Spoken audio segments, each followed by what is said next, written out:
আব্রাহা ওই ইয়ামেন থেকে তিনি এসে কাবাগর ধ্বংস করার জন্য হস্তি বাহিনী নিয়ে এসেছিল। মনে আছে আপনাদের? বলেছিলাম না আলোচনাগুলো? আব্রাহা হস্তি বাহিনী নিয়ে কাবাগর ধ্বংস করার জন্য তিনি আসলো। কাবাগর তো ধ্বংস করতে পারলো না, ও নিজেই ধ্বংস হয়ে পড়ে বিদায় নিয়ে চলে গেল। যেই দিন আব্রাহা কাবাগর ধ্বংস করার জন্য হামলা চালায়, ওই দিন থেকে প্রায় 49 দিন, রেয়াতে আছে 55 দিন। এই 49 থেকে 55 দিনের ভিতরেই আল্লাহ রসুল সাল্লাল্লাহু আলাইহি সাল্লাম দুনিয়াতে শুভাগমন করেন মা আমিনার গর্ভ থেকে। আল্লাহর নবীর মায়ের নাম কি বলেন তো? আমিনা। হযরতে আমিনা তার সন্তানকে প্রসব করেন। আমাদের রসুল সাল্লাল্লাহু আলাইহি সাল্লাম দুনিয়াতে আগমন করেন। রসুল সাল্লাল্লাহু আলাইহি সাল্লাম দুনিয়াতে আগমন করার প্রায় 6 মাস পূর্বে তার পিতা আব্দুল্লাহ ইন্তেকাল করেন। তখন আব্দুল মুত্তালিব জীবিত ছিলেন। আব্দুল মুত্তালিব জীবিত সন্তানকে পাঠিয়েছিলেন একটা কাজে, আর এক দেশে। তিনি সফরে গিয়েছিলেন, সফর থেকে ফেরা আর হয়নি। আব্দুল মুত্তালিবের কানে খবর চলে এসেছে যে তার সন্তান আব্দুল্লাহ আর দুনিয়াতে নাই, তিনি ইন্তেকাল করেছেন।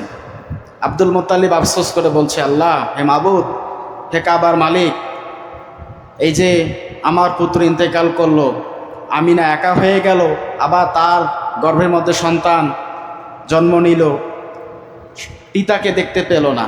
আমাদের রসুল পিতাকে দেখতে পায় নাই। আবার যখন জন্ম নিলেন দুনিয়াতে, প্রায় 6 বছর পর মা আমিনাকে তিনি হারালেন।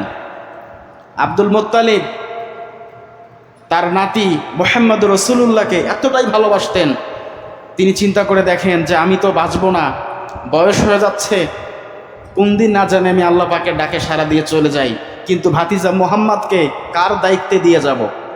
কার দায়িত্বে দিয়ে যাব? এতগুলো সন্তান, 12-13 জন সন্তান আব্দুল মুত্তালিবের, কিন্তু সবগুলো সন্তান তো এক হয় না, হয়? কথা বলেন।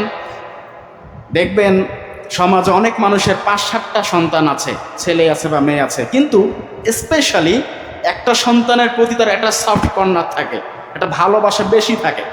সব সন্তানরা সেটাকে হিংসা করে যে আমাদের থেকে আব্বা ওনাকে কেন বেশি দেখে। কারণ কি? কারণ বাবাই ভালো জানে, এটা বাবারাই ভালো বুঝবে।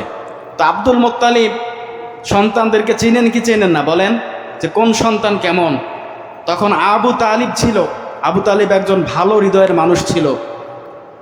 আবু তালিবকে আব্দুল মুত্তালিব এই নাতির দেখাশোনা করার দায়িত্বভার তার কাঁধে তুলে দিলেন। হে আবু তালিব, আমি যদি চলে যাই, মুহাম্মদকে দেখাশোনা করার দায়িত্ব তোমার কাছে আমার আরজ থাকবে, মুহাম্মদ যেন কষ্ট না পায়।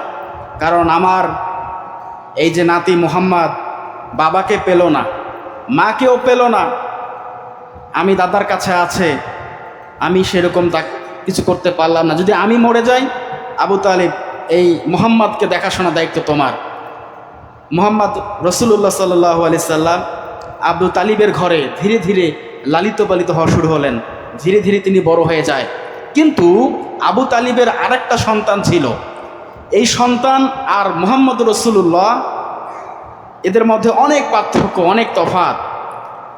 ছোটবেলা থেকেই আবু তালিব লক্ষ্য করতেন মুহাম্মদ রাসূলুল্লাহ বালক, 7-8 বছরের বালক, ছোট মানুষ কি এমনটা বুঝবে, কিন্তু তার চিন্তাধারা পুরাই আলাদা। সে কখনোই বসে বসে খেতেন না। তিনি আবু তালিবের চাচার ছাগলগুলো চড়াতেন, মহিষগুলো চড়াতেন, দুম্বাগুলো চড়াতেন, বসে থাকতেন না, কাজ করতেন। রসুল সাল্লাল্লাহু আলাইহি সাল্লাম বসে থাকতেন না, তিনি কাজ করতেন। আবার এই পাহাড়ের মধ্যে গিয়ে ধ্যানে মগ্ন থাকতেন। রসুল সাল্লাল্লাহু আলাইহি সাল্লাম হাসতেন কম, চিন্তা করতেন বেশি। কার জন্য? উম্মতের জন্য। বলি সুবহানাল্লাহ।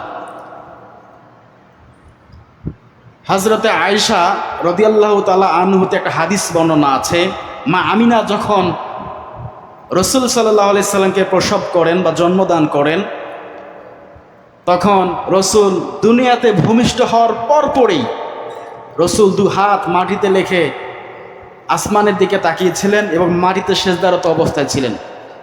রসুল জন্ম নেওয়ার পরেই আমাদের উম্মতদেরকে ভোলে নাই, আমাদের উম্মতের জন্য আল্লাহ পাকের কাছে ওই দিনই শাফাত করেছেন। সুবহানাল্লাহ বল সবাই।